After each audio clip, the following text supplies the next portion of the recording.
Welcome back, history enthusiasts. Today, we embark on a journey to uncover the secrets of ancient African civilizations. From the Kingdom of Kush to the Nok culture, these fascinating societies have left a lasting legacy. So, grab your safari hats and let's dive into the mysteries of the past. And hey, before we get started, don't forget to smash that like button, hit subscribe, and share this video with your fellow history buffs.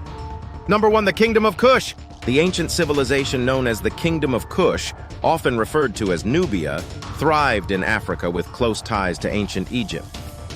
Situated in northeast Africa, just south of ancient Egypt, Kush's primary cities lined the Nile River, including the White and Blue Nile. Presently, this region corresponds to modern-day Sudan. Spanning over 1,400 years, Kush emerged as an independent entity around 1070 BCE, subsequently asserting itself as a significant power in northeast Africa. In 727 BCE, Kush seized control of Egypt, ruling until the arrival of the Assyrians. The empire's decline began with Rome's conquest of Egypt, ultimately collapsing in the 300s CE. Initially, Napata served as the capital, strategically positioned along the Nile River in northern Kush, representing the zenith of Kushite power. Around 590 BCE, the capital shifted to Meroe, further south, offering a strategic advantage against Egyptian conflicts and emerging as a hub for ironworking, a vital industry for the kingdom.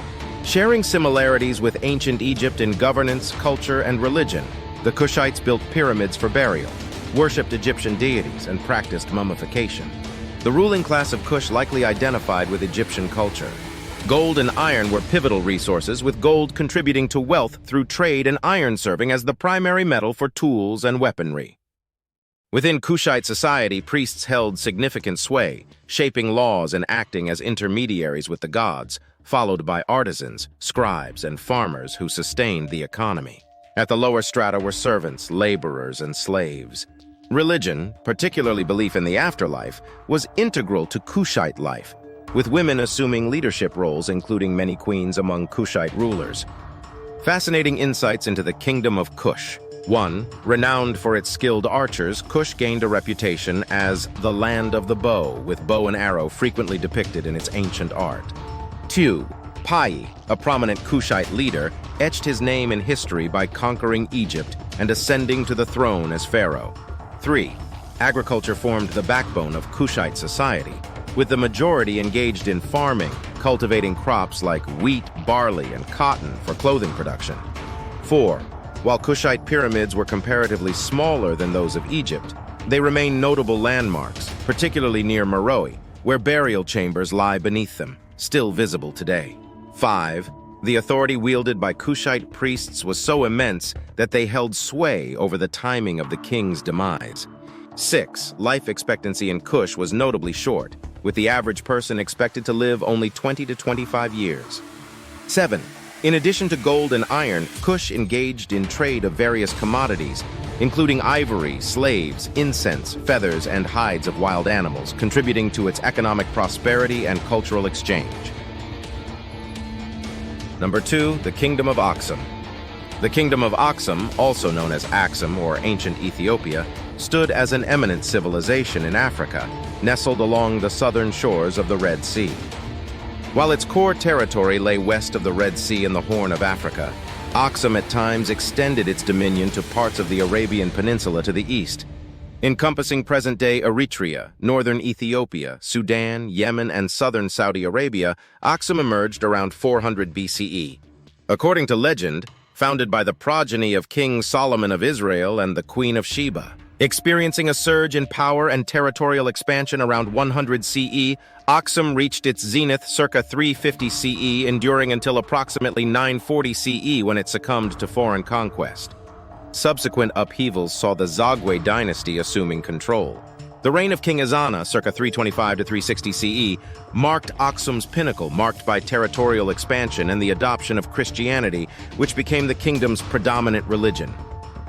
Strategically positioned, Oxum flourished as a bustling trade hub, attracting merchants from Central Africa, Persia, India, and Egypt. Accessible via major waterways like the Red Sea, Gulf of Aden, and Nile River, the port city of Adulis thrived as Oxum's commercial epicenter. facilitating trade in salt, gold, ivory, gems, cloth, glass, and olive oil. Aksum's cultural landscape evolved into a mosaic, reflecting influences from Egyptians, Greeks, Romans, Arabs, and Christianity. Distinguished by its advancements, Oxum developed a written language, minted coins, and pioneered terraced farming and irrigation techniques, optimizing productivity in its hilly terrain.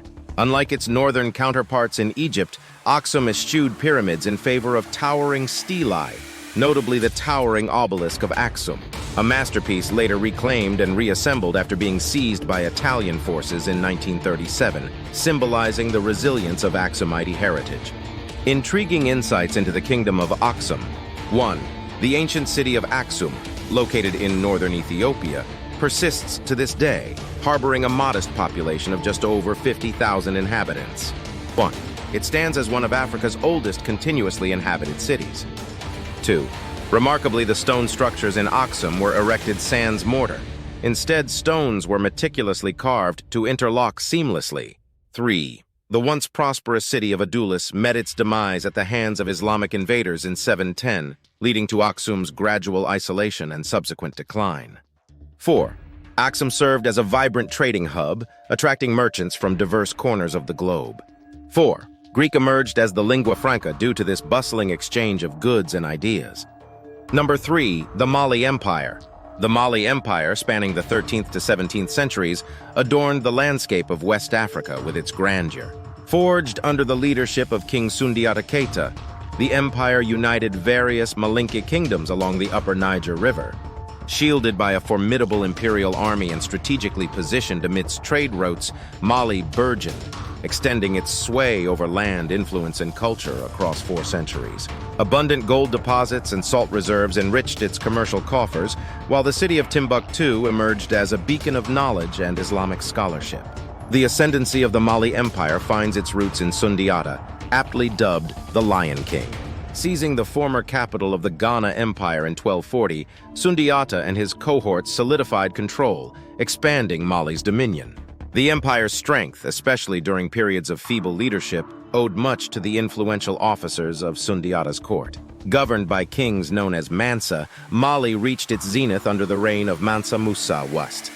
His ambitious military campaigns doubled the empire's expanse, positioning it at the heart of Africa's trade networks.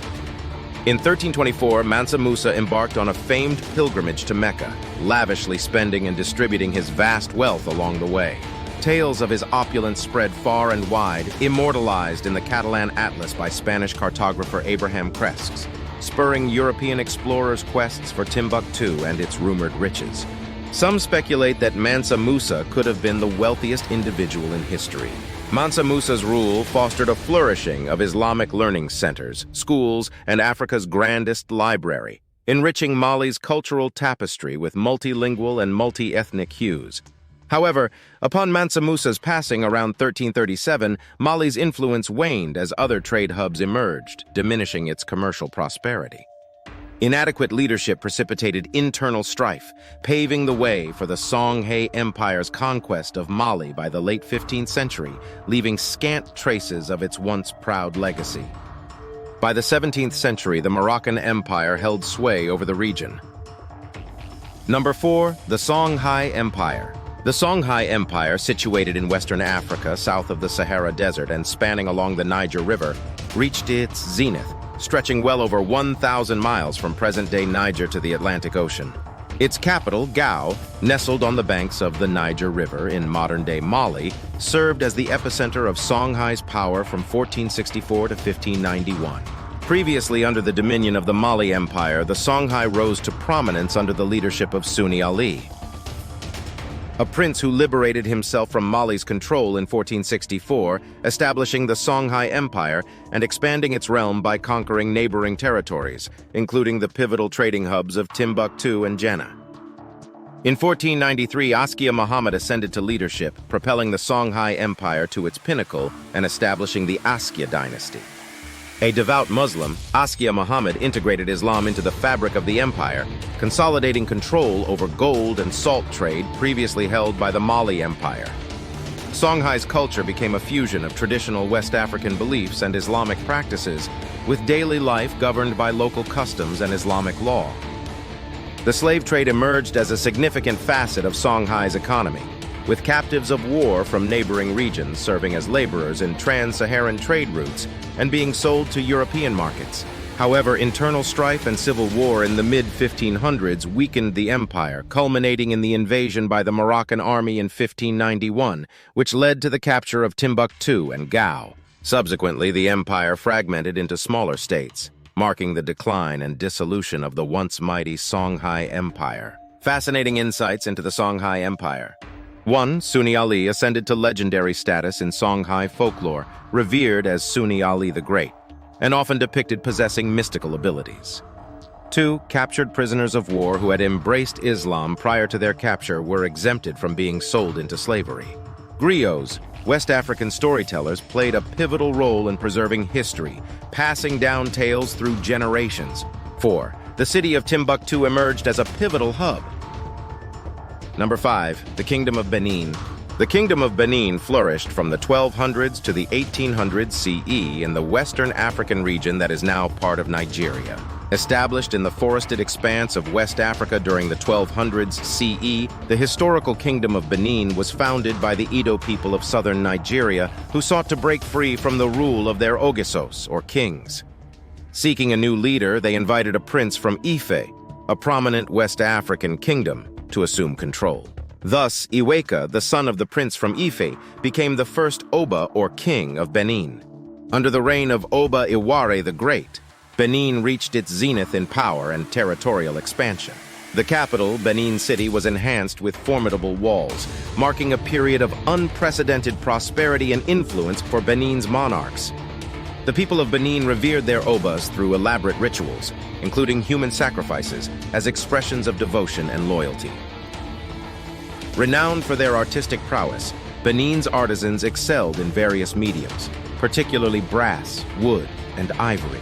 They crafted exquisite bas-relief sculptures, notably plaques depicting historical events alongside lifelike head sculptures.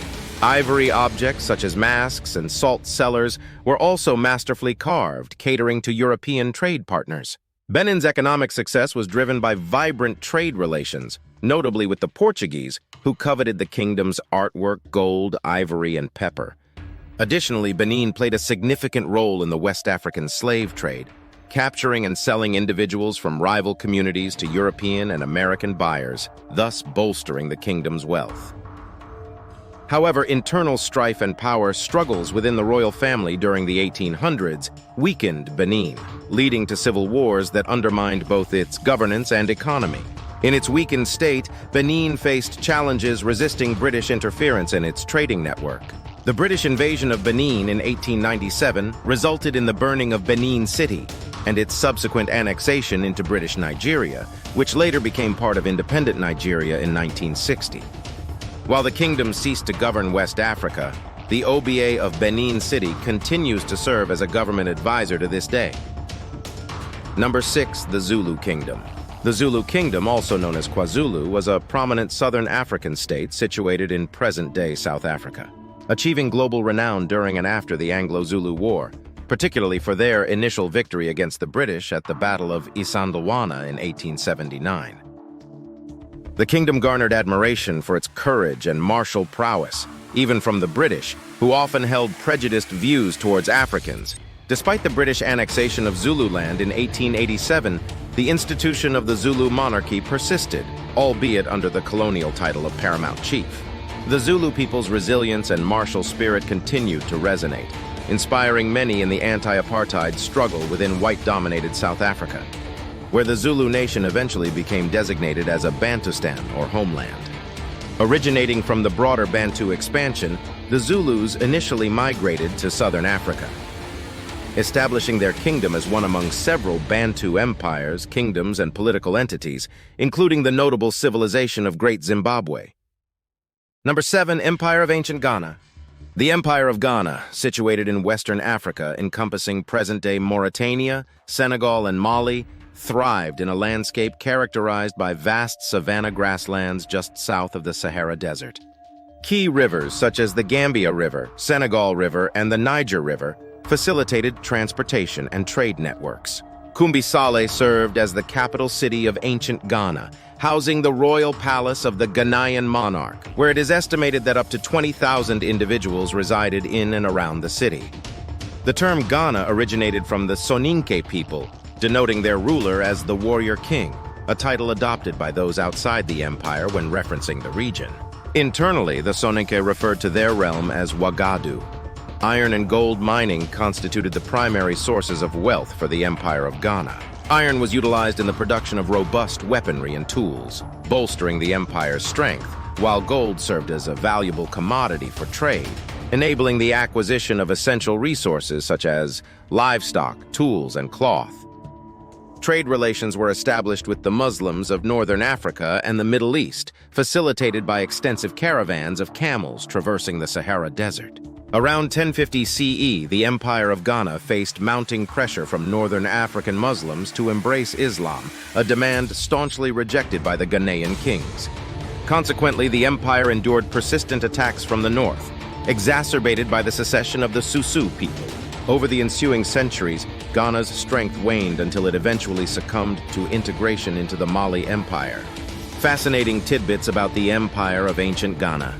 Geographically and culturally distinct from the modern nation of Ghana, the Empire of ancient Ghana flourished in a different region of Western Africa. Our understanding of ancient Ghana largely stems from the accounts of Arab scholar al-Bakri. Ironsmiths held esteemed positions in Ghanaian society, revered as powerful magicians for their mastery over fire and earth in crafting iron. Journeying from a coastal city to Ghana across the Sahara Desert typically consumed about 40 days, traveling with a caravan of camels. The majority of the empire's inhabitants were farmers who did not possess land ownership rights. Instead, each family received a portion of land allocated by the local village leader. Salt held significant value, with its trade heavily taxed by the king. Mined primarily in the Sahara Desert at Tagaza, where slaves were employed, salt sometimes served as currency and was deemed as valuable as gold. So if you're enjoying this deep dive into history, be sure to like, subscribe, and share this video with your fellow history enthusiasts.